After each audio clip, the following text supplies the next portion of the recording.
आज का टॉपिक है हमारा टेक्नोलॉजिकल एंड इंस्टीट्यूशनल रिफॉर्म्स। इसके पहले तक के क्लास में हम लोगों ने फूड क्रॉप्स और नॉन फूड क्रॉप्स के बारे में कम्प्लीटली डिस्कस किया, जिसके अंदर अलग अलग प्रकार के टॉपिक थे। जूट था हमारा, फिर से रबर था, और भी अलग अलग प्रकार के टॉपिक थे जिसको कि हम लोगों ने कवर किया। तो बेसिकली कहा यह जा सकता है कि टोटल फूड क्रॉप्स और नॉन फूड क्रॉप्स के बारे में हम लोग डिस्कस कर चुके हैं। अब इस चैप्टर में हम लोगों को कुछ अलग अलग प्रकार के टॉपिक भी पढ़ने हैं, जैसे टेक्नोलॉजिकल एंड इंस्टीट्यूशनल रिफॉर्म्स। इसमें हम लोग ये पढ़ेंगे कि आखिर एग्रीकल्चर में किस प्रकार का टेक्नोलॉजी के फील्ड में और इंस्टीट्यूशन के फील्ड में किस तरीके का बदलाव हुआ है। यानी कि जैसे एग्रीकल्चर जो है ना, आज का जो खेती है वो पूरी तरीके से टेक्नोलॉजी पे बेस्ड है। मतलब हम ये कह सकते हैं कि यदि कहा यह जा सकता है कि आज से 100 साल पहले यदि आप बात करते तो वहाँ पर टेक्नोलॉजी का इस्तेमाल उतना देखने को नहीं मिलता था, लेकिन आज फार्मिंग में यानी कि एग्रीकल्चर में बेसिकली टेक्नोलॉजी का इस्तेमाल बहुत ज़्यादा देखने को मिलता है। तो बेसिकली इसमें हम लोग ये देखने वाले हैं कि आखिर एग्रीकल्चर के अंदर टेक्नोलॉजी में किस किस प्रकार के बदलाव आए हैं। देखा जाए क्या लिखा हुआ है। सबसे पहला पॉइंट लिखा हुआ है, agriculture needs some serious technical and institutional reforms because it provides livelihood for more than 60% of its population। देखो, अब एग्रीकल्चर यानी कि खेती बाड़ी हमारे कंट्री का एकलौता ऐसा ऑक्यूपेशन है जो कि पूरे भारत में लगभग 60% लोगों को जिंदा रख रहा है। मतलब एग्रीकल्चर हमारे इंडिया का ऐसा ऑक्यूपेशन है जो कि इंडिया के लगभग 60% पॉपुलेशन को जिंदा रख रहा है। इससे लोग अपने जुड़े हुए कामों को कर रहे हैं। तो ऑब्वियस ये बात है, इतने बड़े पॉपुलेशन इस पे डिपेंड करते हैं, तो ऑब्वियस ये बात है कि एग्रीकल्चर को और ज़्यादा इम्प्रूव किया जाए। क्योंकि यदि 60% पॉपुलेशन हमारा इसके ऊपर डिपेंड करता है तो इसका सीधा सा मतलब है कि बहुत सारे लोगों का जीवन इससे जुड़ा हुआ है, बहुत सारे लोगों का पेट इससे पलता है। तो यदि इसमें थोड़ा सा और सुधार कर दिया जाए तो यह हमारा और ज़्यादा निखर जाएगा। तो बेसिकली कहा जा सकता है कि इसमें रिफॉर्म करने की ज़रूरत है, यानी कि सुधार की इसमें ज़रूरत है। ठीक है, आगे बढ़ते हैं।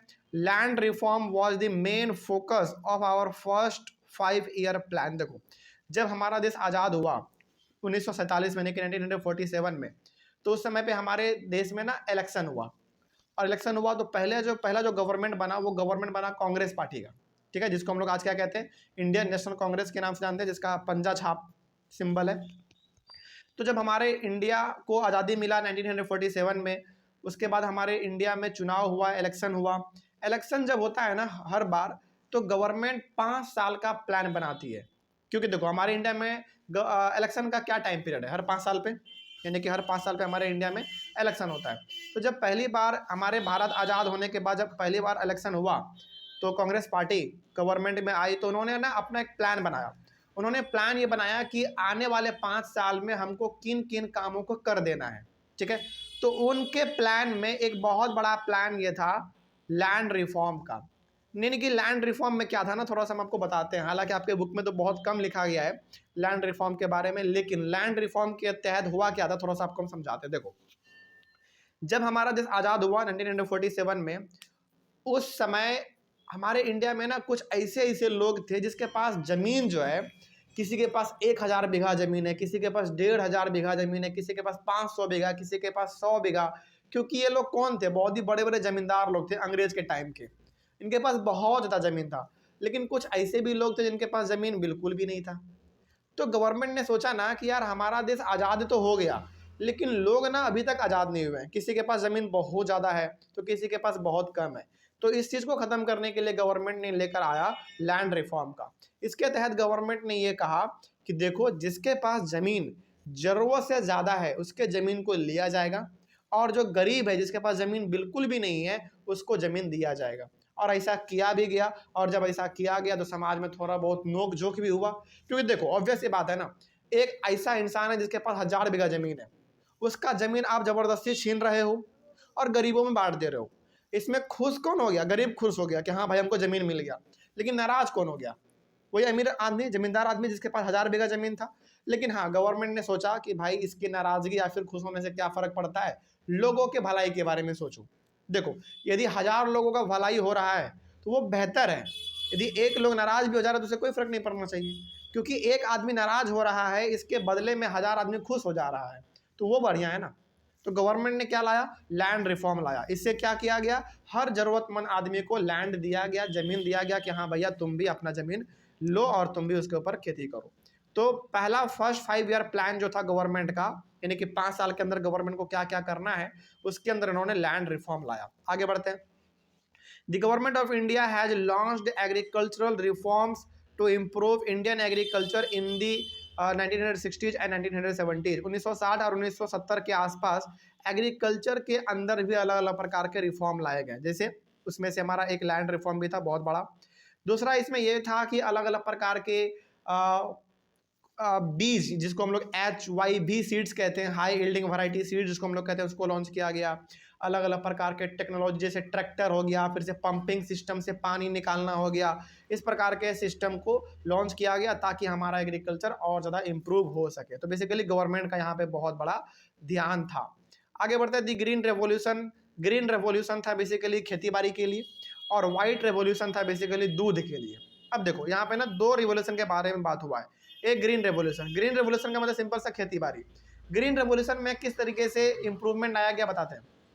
इसमें यह था कि गवर्नमेंट के द्वारा अच्छे अच्छे प्रकार के सीड्स लॉन्च किए गए, अच्छे अच्छे प्रकार के मशीन लॉन्च किए गए, और अच्छे अच्छे प्रकार के पंपिंग सिस्टम लॉन्च किया गया ताकि एग्रीकल्चर को और बढ़ावा मिल सके। ये हो गया हमारा ग्रीन रेवोल्यूशन। एक हमारा वाइट रेवोल्यूशन है। वाइट रेवोल्यूशन बेसिकली दूध के प्रोडक्शन के लिए था, मतलब कि गाय को भैंस को, इन जो कि दूध देती हैं बेसिकली, उनको इस प्रकार का अनाज खिलाया जाए कि मिल्क का प्रोडक्शन हमारे इंडिया में ज़्यादा हो सके। तो इसके लिए भी गवर्नमेंट ने बहुत ज़्यादा ध्यान दिया। तो 2 प्रकार का यहाँ पे रेवोल्यूशन है, एक ग्रीन रेवोल्यूशन जो कि खेतीबाड़ी के लिए था, और व्हाइट रेवोल्यूशन जो कि मिल्क के प्रोडक्शन के लिए था। ठीक है। Where some of the major steps taken by the government to improve Indian agriculture. तो ये ऐसे 2 स्टेप्स है इंडियन गवर्नमेंट के द्वारा जो लिया गया ताकि हमारे एग्रीकल्चर को और ज़्यादा इम्प्रूव किया जा सके। आगे, provision for crop insurance against drought, flood, cyclone, fire and diseases where was launched. अच्छा, आज हम लोग इंश्योरेंस किसका करवाते हैं? आज हम लोग इंश्योरेंस अपने कार का करवाते हैं, आज हम लोग इंश्योरेंस अपने घर का करवाते हैं, आज हम लोग अपना इंश्योरेंस अपने बॉडी का करवाते हैं, हेल्थ इंश्योरेंस। ये आज होता है, लेकिन उस समय पे गवर्नमेंट ने लॉन्च किया क्रॉप इंश्योरेंस। सोचो, यानी कि यदि किसी कारणवश सुखाड़ी से, या फिर बाढ़ आने के वजह से, या फिर साइक्लोन आने की वजह से, या फिर आपके फसल में आग लग गया, या फिर आपके फसल में कीड़ा लग गया, किसी भी वजह से यदि आपका फसल बर्बाद होता है और यदि आपने अपने फसल का इंश्योरेंस करवाया है, तो उस फसल के बदले में गवर्नमेंट आपको पैसा देगी। तो ये पहले चलता था और ये आज भी चलता है, बस बहुत सारे लोगों को पता नहीं होता कि इंश्योरेंस का सिस्टम कहाँ पे होता है। इसके लिए आपको गवर्नमेंट के दफ्तर में जाना पड़ता है, डिपार्टमेंट में जाना पड़ता है, जहाँ पे एग्रीकल्चर से रिलेटेड कामों को किया जाता है। मतलब सोचो, क्रॉप यानी कि फसल का इंश्योरेंस हो रहा है, तो गवर्नमेंट ने कहा किसानों को उस समय पे कि भैया आप खेती बाड़ी करो एकदम बेफिक्र हो गए, किसी भी प्रकार से यदि आपका फसल खराब होता है और यदि आपने अपने फसल का इंश्योरेंस करवाया है तो उसका पूरा पैसा आप हमसे लेके चले जाना। ये गवर्नमेंट ने कहा, तो किसानों को और ज़्यादा हौसला मिल गया। तो वहाँ से हमारा एग्रीकल्चर धीरे धीरे और आगे बढ़ता चला गया। ठीक है, आगे बढ़ते हैं। उसी प्रकार से और भी अलग अलग प्रकार के कदम उठाए गए गवर्नमेंट के द्वारा, जैसे Gramin banks, cooperative societies and banks for providing loan facilities to the farmers at lower rates of interest was established. Gramin bank basically गाँव में खोला गया ताकि किसान लोगों को लोन मिल सके। कोऑपरेटिव सोसाइटी का मतलब होता है ऐसे लोगों का ग्रुप जो कि लोगों को बेसिकली लोन देने के लिए काम करते हैं, वो भी बहुत ही कम इंटरेस्ट रेट पे। और अलग अलग प्रकार के बैंक को गाँव में खोला गया ताकि हर प्रकार के किसान को लोन मिल सके और वो अपने खेती बाड़ी को आगे कैरी कर सके। ठीक है, इस तरीके से लोगों को मुहैया मतलब सर्विस मुहैया करवाता चला गया। जैसे हमारे गांव में ग्रामीण बैंक है, ये ग्रामीण बैंक हमारे गांव के लिए इतना फ़ायदेमंद है कि हर इंसान लगभग यहाँ से लोन ले लेता है और टाइम पे जब फसल होता है तो टाइम पे इसको पेमेंट भी वापस कर दिया जाता है। जैसे यदि मेरा अपना खुद का एग्जाम्पल है तो मेरे पिताजी का जो अकाउंट है वो ग्रामीण बैंक में है। जब भी मेरे पिताजी को लोन का ज़रूरत पड़ता है वो ग्रामीण बैंक में जाते हैं, और चूँकि जान पहचान ज़्यादा हो जाने की वजह से लोन आराम से आपको मिल भी जाता है। ठीक है, तो ग्रामीण बैंक एक बहुत अच्छा सुविधा है गवर्नमेंट के द्वारा, जो कि लगभग हर किसान को इसका बेनिफिट मिलता है। आगे बढ़ते हैं, और भी है सुविधाएं हैं जो कि गवर्नमेंट ने हम लोगों को दी हैं, जैसे किसान क्रेडिट कार्ड, सोचो KCC and personal accident insurance scheme यानी कि PAIS are some other schemes introduced by the government of India for the benefit of the farmers. यानी कि किसान क्रेडिट कार्ड का मतलब ये हो गया कि हर किसान का उस समय पे ना एक कार्ड बनता था और उस कार्ड को दिखाकर आप लोन ले सकते हो या फिर अपने अकाउंट से पैसा निकाल सकते हो। इस प्रकार का सुविधा का किसान को दिया गया था उस समय पे, और अभी भी ये चीज चलता है। बस कि बहुत सारे किसानों को पता नहीं होता कि सिस्टम कहाँ पे कराना पड़ता है ना। उसी प्रकार से पर्सनल एक्सीडेंट इंश्योरेंस स्कीम, या फिर किसी किसान को कुछ समस्या हो जाता है, फिर उसका एक्सीडेंट हो गया या फिर उसके फैमिली में किसी को कुछ हो गया, तो उसके बेनिफिट के लिए भी सरकार उसके कम मतलब कि कम पैसों में उसका इलाज हो सके, इसके लिए गवर्नमेंट इस प्रकार के लॉन्च भी स्कीम करते थे उस समय पे। तो इस तरीके से किसानों को बेसिकली क्या किया गया, किसानों को प्रमोट किया गया कि भाई आप खेती करो, जो भी होगा हम पीछे से देख लेंगे, आपको पैसा चाहिए हम देंगे, आपका एक्सीडेंट हो गया इलाज करवाना है उसका पैसा हम देंगे, बस आप खेती करो अच्छे से। तो ये किसान का उस समय पे मनोबल बढ़ाया गया गवर्नमेंट के द्वारा। तो एग्रीकल्चर उस समय पे हमारा इम्प्रूव हुआ, और उस समय पे जो हमारा एग्रीकल्चर इम्प्रूव हुआ वो आज भी इम्प्रूव है, और इसीलिए तो इंडिया को कृषि प्रधान देश आज भी कहा जाता है। ठीक है, आगे बढ़ते हैं। उसके बाद है special weather bulletins and agricultural programmes for farmers were introduced on the radio and television. अच्छा, आप लोग रेडियो सुनते हो? कोई बात नहीं, चलो आप लोग रेडियो नहीं सुनते हैं, चलो कोई बात नहीं। हमारे गांव में ना रेडियो का आज भी इतना ज़्यादा क्रेज है कि लोगों को मौसम कैसा आज का रहने वाला है वो आज भी रेडियो से पता करते हैं।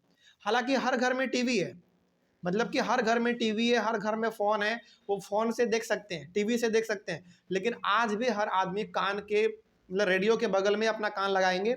और वो आकाशवाणी आज भी आता है एक प्रोग्राम जहाँ पे एक महिला आती है और वो बोलती हैं कि आज कहाँ का मौसम कैसा रहने वाला है, और वहाँ के मौसम को सुन के लोग पता कर लेते हैं कि कहाँ का मौसम कैसा रहने वाला है। तो बेसिकली किसान के बेनिफिट के लिए रेडियो पे, टेलीविज़न पे स्पेशल वेदर बुलेटिन चलाया जाता था पहले, और अभी भी होता है। जैसे अभी आपको एग्जांपल देते थे, आपको देखना हो, एक आता है अभी भी चैनल डीडी किसान करके, डीडी किसान करके, है ना, अभी भी आता है। वो फ्री डिश है, मतलब वो आप सेटअप बॉक्स लगाओ या फिर ना लगाओ वो ऑटोमेटिक आपका आए, वो गवर्नमेंट का चैनल है। वो चैनल गवर्नमेंट का है, इसलिए वहाँ पे ना मतलब अच्छा अच्छा प्रोग्राम उसमें किसान से रिलेटेड चलता रहता है कि किसान को कब कौन सा फसल लगाना चाहिए, कब काटना चाहिए, कब बोना चाहिए, कितना पानी देना चाहिए, है ना।